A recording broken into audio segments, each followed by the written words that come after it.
Bismillahirrahmanirrahim. Assalamualaikum warahmatullahi wabarakatuh. Setelah Rasulullah Shallallahu Alaihi Wasallam lahir ke dunia ini, banyak sekali kejadian-kejadian aneh di muka bumi maupun di langit. Di antaranya ialah tumbangnya berhala di samping Ka'bah satu persatu, dan api yang disembah oleh kafir yang ratusan tahun tidak pernah padam, tapi pada malam itu padam. Sungai yang dulunya banyak air, tapi pada malam itu menjadi kering. Dan sungai yang dulunya kering menjadi banyak air.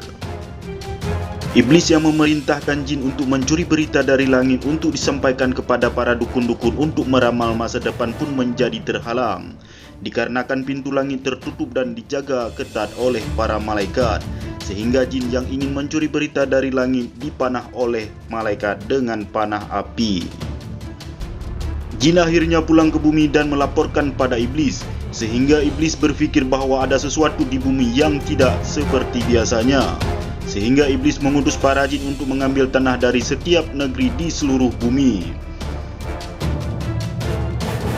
Setelah tanah dibawa oleh para jin, maka iblis mencium bau tanah tersebut satu persatu.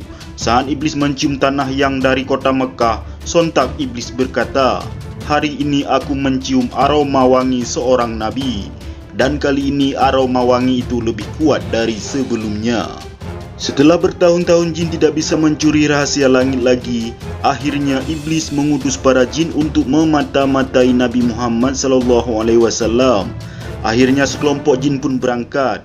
Di tengah perjalanan, tepatnya di kawasan Nakhlah Saudi, para jin tiba-tiba mendengar sesuatu yang belum pernah mereka dengar sebelumnya.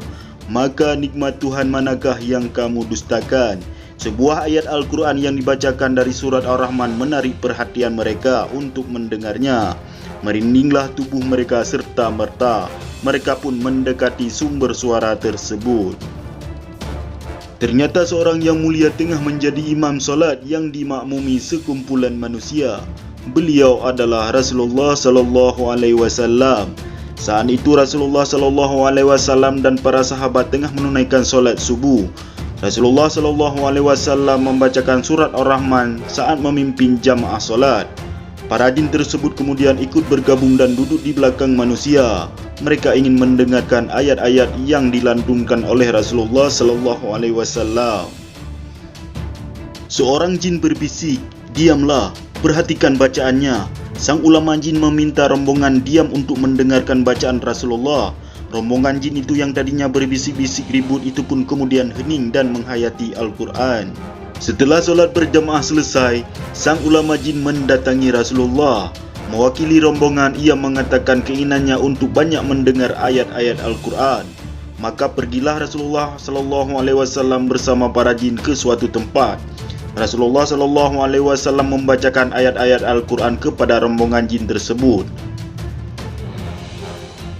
Dan sang ulama jin juga berdialog dengan Rasulullah bahwa ia ingin belajar Islam dari Rasulullah, sehingga rombongan jin tersebut menjadi mu'alaf, bersyahadat langsung di hadapan Rasulullah Sallallahu Alaihi Wasallam. Mereka pun menjadi muslimin dan berbaiat kepada Rasulullah Sallallahu Alaihi Wasallam. Setelah masuk Islam, pulanglah para jin ke kampung halaman mereka masing-masing. Sang ulama yang langsung belajar dari Rasulullah kemudian memulai dakwahnya. "Wahai kaumku, sungguh kami telah mendengar bacaan yang menakjubkan. Bacaan itu menuntun ke jalan yang lurus dan di sanalah kami beriman. Dan kami tidak pernah mempersekutukan sesuatu dengan Tuhan kami," ujarnya di hadapan para jin. Maka gemparlah dunia jin. Dakwah Islam pun mulai tersebar di dunia jin. Sebahagian jin pun kemudian turut memeluk Islam dan mengunjungi majelis Rasulullah.